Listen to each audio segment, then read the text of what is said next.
Visi pulcējas skolas ēkas galā, nelielā grantētā laukumā. Fiskultūras skolotājs ar svilpi un chronometru kaklā vēlreiz izklāsta noteikumus. Šoreiz tiks vērtēti nevien individuālie uzvarētāji, bet arī komandas gars. Klases mērosies spēkiem savā starpā. Vērā tiks ņemts kopvērtējums. Tāpēc vienlīdz svarīgs būs gan tas, kurš līdz finišam nonāks pirmais, gan tas, kurš atskries pēdējais. Patiesībā tieši uz pēdējiem kritīs vislielākā atbildība. Viņi var iegāzt visu klasi. Nes kāpēc tev liekas, ka viņš paskatās tieši uz tevi? Daži puikas, spītējot zestrajam laikam, nomet garos treniņtērpus un paliek īsajos. Tie lielākie skrējēji. Viņiem pat kurpes ar naglām. Iesildieties, skolotājs mudina un pats lēkā uz vietas, izgrūzdams baltus elpas mutuļus. Visi ņemas tupties un staipīties.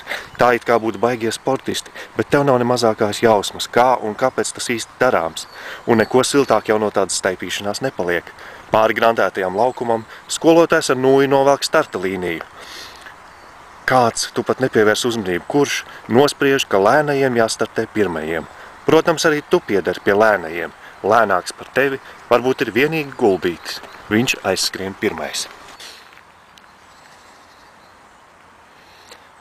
Nākamais pie līnijas stāvi tu. Aiziet un tu skrien. Garām skolas izmēģinājumu lauciņiem, garām pionieru skvēriņam ar 3 sudrabeglēm, tad strauji pagrieziens pa kreisi, mitra taciņa sarūsējuši stiepļu žogu, abās pusēs sakaltuši vībotņu stublāji, ar baltu ledu pārvilkusies pēļķi taciņas vidū, tad pa pilsētas siltumtrases valni tālāk skolotāju sakņu dārziem, garām šķūņiem cauri skolas ābeļdārzam, ābeļu kailajos zaros vēl pa dzeltenam ābolam, gar sportlaukumu malu, garām interneta ēkai, cauri pagalmam, pa flīzēto celiņu lejā un atpakaļ grantētajā laukumā. Pirmais aplis. Tev pašam šķiet, ka izdodas tīri labi. Tas nekas, ka gandrīz visi, kas sāk skriet pēc tevis, nu jau tev paskrējuši garām. Un garām skriedami uzskatījuši par vajadzīgu kaut ko uzsaukt. Turies, skaties, ka neiegāz mūs visus. Gulbīt, tu panāc ābeļdārzā pie interneta, paskrien viņam garām. Vismaz kaut kas. Tev vienmēr teiks, ka skriešanā ir svarīgi pareizi elpot. Taču neviens nav paskaidrojis vai parādījis, kā tas darāms. Tev pašam ir aizdoms, ka tu elpo tik nepareizi, cik vien nepareizi iespējams. Jau pēc pirmā pusapļa tev sāk trūkt elpas. Tu aizgūtnēm un pilnām mutnēm velc zesturo gaisu. Taču vienmēr liekas, ka ir par maz, ka tevī pietiktu vietas krietni vairāk gaisam, bet tu nekādi nespēji pie tā tikt. Un tāpēc esi tik smags, neveikls un skrien tik nožēlojami lēni. Garām sarūsējušai sētai, garām skvēriņam, plāno ledus garos skrējēji salauzuši. Taciņas vidū brūna dubļu planška. Tu atkal esi uz siltumtrases vaļņa un dzirdi, kā no aizmugurs tuvojas kāds no atrajiem. Ceļu tev uzbrēc. Tas ir Jancis, kuru visi sauc par Lermontovu. Lai gan patiesībā viņš izskatās pēc Puškina. Seju tumšs pietvīkus kā biete, uzacis sarauktas, naglu kurpes, šņakstēdamas uzar taciņas dubļus. Viņš paskrien tev garām un pēc mirkļa nozūd ābeļdārzā.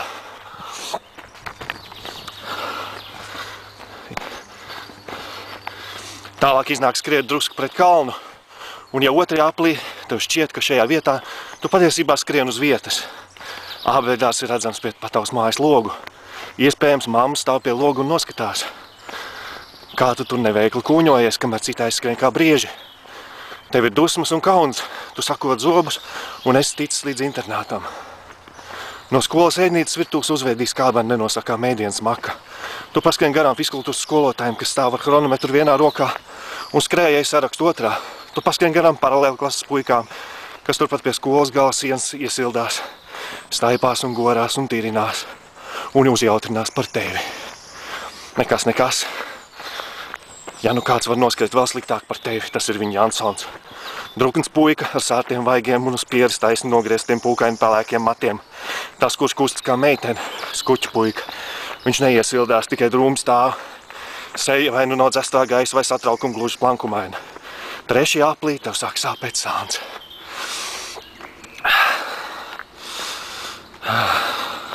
Labajā pusē zem ribām skaudri iedur un vairs neatstājas. Tu pazīsti šo sāpi un zini, ka tā nepāries līdz pat skrējiena beigām. kamēr tu neapstāsies, bet tu nedrīkst apstāties, tu nedrīkst palikt pēdējais, lai pēdējais ir Gulbīts. Tu nedrīkst noskriet sliktāk par Jansonu. Nu jau arī pārējie skrējēji vairs nejaudā paskriet, tik žigli. Tu panāc Sandi, Andri un Gunti. Un tālāk jūs skrienat glītā rindiņā. Nav nemaz tik grūti turēt viņiem līdzi, ja vien viņi nebūtu tevi iedzinuši par veselu apli. Malacis šie tev mundrina. Tu tikai sakot zobus un klusēdams skrien. Tavu priekšpēdējā, bet pārējie ātrajiem skrējiem jau pēdējā aplī jūs panākat Gulbīti. Sandis un Andris saķer šo aiz rokas un velk. Gulbītis atgādina mazu raustām lieli. Kam kājas nemaz neskars pie zemes.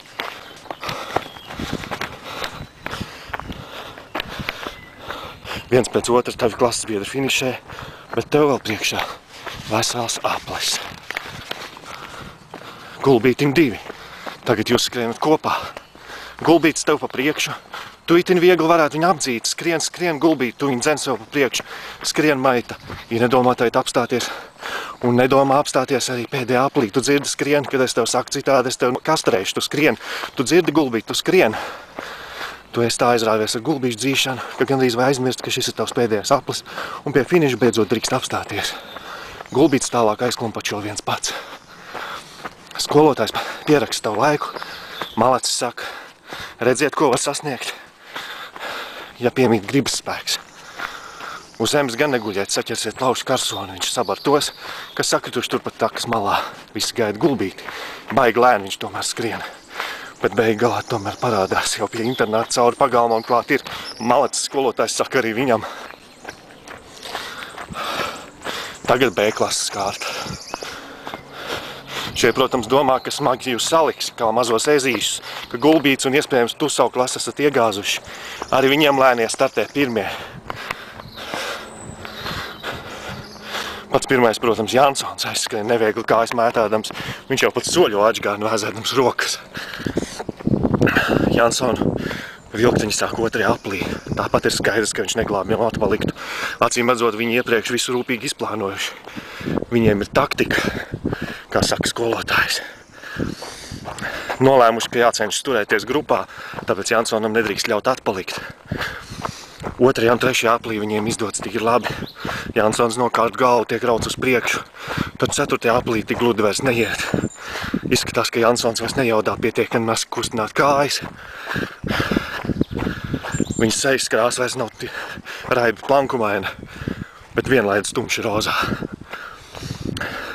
Ieplastajās acīs atspīd tāda, ka kaušanai nolemt lopiņu samierināšanās likteni. 5. aplī Jansons vienkārši saļimst zemē un atsakās skriet. Viņu mēģina vilkt, tad sāk nest. Un kaut gan nesēja ar veseli 4. Jansonu viņi pacēluši aiz rokām un kājām kā tādu siekstu. Diezko viegli viņiem nevar iet, jo jācenšas taču arī skriet. Pāris reizes nometuši Jansonu zemē, izmēģinājušies gan tā, gan šitā. Viņi tomēr parādās pie internāta. Sīkie stāv pie skolas durvīm un ņirdz par savādo procesiju. Jansons ir smags. Skrienot leju pa flīzēto celiņu, viens no nesējiem paklūp. Krīt visi, Jansons nobūks zemē. Viņi cenšas pacelt, taču liekas, ka Jansons zaudējis jebkādu interesi par notiekošo. Viņš kā tāds smags un ļumīgs astoņkājs slīd laukā no tvēriena un atkal noveļas zālē. Bet laiks rit. Lieciet viņu mierā, lai viņš paliek, lai guļ, varētu pārējie skrējēji, kas tikmēr jau tikuši līdz finišam. Nesēja vēl cenšas, tomēr pacelt Jansonu viņiem tā arī neizdodas. Atmestuši ar roku, viņi bez steigas un intereses aizskrien līdz galam. Jansons tikmēr pietraušas kājās, gavs aizvalks līdz skolas sienai, pieliecis un vemj. Lūk, tieši tāds viņš paliks tavā atmiņā, tas Jansons. Nākamajā gadā viņa ģimene pārcelsies uz Rīgu, un tu viņu pēc tam nekad vairs nesatiksi. Meitenes krosu skries pēcpusdienā, zēnu darbmācības stundas laikā. Jūs prātosiet, ka vajadzētu sačkot un iet paskatīties, kā Kristīnai skrienot tirinās pupi. Protams, neviens nekur neaizies. Visi rātni sēdēs klasē, un skolotājs Zeltiņu uzraudzībā no elektromotoru tinumu stieplēm visi namēji redzems. Rudens krosā jūsu klasa uzvarēs. Tev būs prieks, ka neesi palicis pēdējais un visus iegāzis. Un kaut gan vienalga tu esi ķēms, tu vismaz neesi tāds mīkstais kā Jansons. bet skolas ēka pēc kāda laika tiks nojaukta, tās vietā paliks tikai bedre.